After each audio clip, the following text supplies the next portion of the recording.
ഇന്നൊരു നെയ് meeting challenge ആണ് കേട്ടോ ചെയ്യാൻ പോണത്. നിങ്ങൾ ഇത് കേൾക്കണം. കുറച്ച് നാൾ മുന്നേ ഞാനൊരു നെയ് മീറ്റിംഗ് ചാലഞ്ച് വീഡിയോ ഇട്ടിരുന്നു. അന്ന് മുതലേ ഞാൻ ഏത് വീഡിയോ ഇട്ടാലും പുള്ളിക്കാരിയുടെ കമന്റ് വരും കേട്ടോ, പുള്ളിക്കാരുടെ പേര് ചെയ്യാൻ വേണ്ടിയിട്ട്. മനഃപൂർവ്വം അല്ലടാ ചെയ്യാതിരുന്നത്, നിങ്ങൾ ഇതൊന്ന് മനസ്സിലാക്കണം. യൂട്യൂബേഴ്സ് എന്താ മനുഷ്യർ. പനിയും അലർജിയും മഴയും ഒക്കെ ആയിട്ട് എനിക്ക് പുറത്തിറങ്ങി സാധനങ്ങൾ മേടിക്കാൻ പോലുള്ള ഒരു സാഹചര്യം ഇല്ലായിരുന്നു കേട്ടോ. ബാക്കി ഞാൻ വഴിയേ പറയാം. ഫസ്റ്റ് ലെറ്റർ ടി ആണ് കേട്ടോ. ടീക്ക് ഇവിടെ ഞാൻ കഴിക്കണേ ടൊമാറ്റോ കെച്ചപ്പ് ആണ് കേട്ടോ. ഇത് ലേസിന്റെ കൂടെ ആണ് കേട്ടോ ഞാൻ കഴിക്കണേ. ഇങ്ങനെ ആരെങ്കിലും കഴിച്ചിട്ടുണ്ടോ? നല്ല ടേസ്റ്റ് ഉണ്ടായിരുന്നു കേട്ടോ. ഞാൻ പറഞ്ഞു വന്നത് എന്റെ ഹെൽത്ത് ഇഷ്യൂസ് കാരണമാണ് കേട്ടോ വീഡിയോ ഇത്ര ലാഗായത്. നെക്സ്റ്റ് ലെറ്റർ വരുന്നത് എച്ച് ആണ് കേട്ടോ. എച്ചിന് ഞാനിവിടെ കഴിക്കുന്നത് നമ്മുടെ ഹോർലിക്സിന്റെ സാഷെ പാക്കറ്റ് ആണ് കേട്ടോ. അടുത്ത രണ്ട് ലെറ്റർ ഇ ആണ് കേട്ടോ. രണ്ട് ഇ അടുപ്പിച്ച് വരാണേ. അതിന് ഞാനിവിടെ കഴിക്കുന്നത് ഐ ക്യാൻഡി ആണ് കേട്ടോ. നിങ്ങൾ ഇത് കഴിച്ചിട്ട് നമ്മുടെ ഈ ഒരു പുഡിങ്ങിന്റെ ഒക്കെ ഒരു ടെക്സ്ചർ ആണ് കേട്ടോ. എനിക്ക് വലിയ ഇഷ്ടമില്ല, എന്നാലും കുഴപ്പമില്ല കേട്ടോ. ലാസ്റ്റ് സമയമായപ്പോ ഈ പുള്ളിക്കാരി ചൂടാവാൻ തുടങ്ങിയിടോ. യൂട്യൂബറാന്ന് വിചാരിച്ച് ഇത്ര ജാട പാടില്ല കേട്ടോ. എനിക്ക് നിങ്ങളുടെ നെയ് മീറ്റിംഗ് ചാലഞ്ച് വേണ്ട, ഒന്നും വേണ്ട.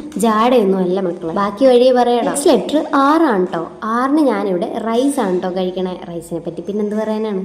അടുത്ത ലെറ്റർ ടീ ആണ് കേട്ടോ. ടീക്ക് ഞാനിവിടെ കഴിക്കുന്ന എനിക്ക് തീരെ ഇഷ്ടമല്ലാത്ത, ഞാൻ കുടിക്കാറേ ഇല്ലാത്ത ചായ ആണ് കേട്ടോ. ഈ രാവിലെ എണീക്കുമ്പം ചായ കുടിക്കുന്ന ഒരു പതിവാണല്ലേ നമ്മൾ മലയാളികൾ. എന്നെ പോലെ ചായയോ കാപ്പിയോ കട്ടനോ ഒന്നും കുടിക്കാത്ത ആരെങ്കിലും ഒക്കെ ഇല്ലാതിരിക്കും. നെക്സ്റ്റ് ലെറ്റർ എച്ച് ആണ് കേട്ടോ. എച്ചിന് ഞാൻ ഹോട്ട് വാട്ടർ ആണ് കേട്ടോ എടുത്തത്. ഈ വീഡിയോസ് ഒക്കെ കാണുന്നവര് ഒരു കാര്യം മനസ്സിലാക്കാം, ഓരോ വീഡിയോയുടെ പിന്നിലും ഒരുപാട് സ്ട്രഗിൾസ് ഉണ്ട് കേട്ടോ. ആ മെസ്സേജ് ഇട്ട കുട്ടിക്ക് ഇതൊക്കെ മനസ്സിലായെന്ന് ഞാൻ വിശ്വസിക്കുന്നു കേട്ടോ. എന്തായാലും എന്റെ വീഡിയോ ഇഷ്ടപ്പെടുന്നോണ്ടായിരിക്കുമല്ലോ ആ കുട്ടി അങ്ങനെ പറഞ്ഞു. അത് പോട്ടെ. അപ്പൊ നമ്മുടെ ലാസ്റ്റ് ലെറ്റർ വരുന്നത് എ ആണ് കേട്ടോ. എക്ക് ഞാൻ കുറച്ച് വെറൈറ്റി അവിയലൊക്കെ ഉണ്ടോ എടുത്തേ.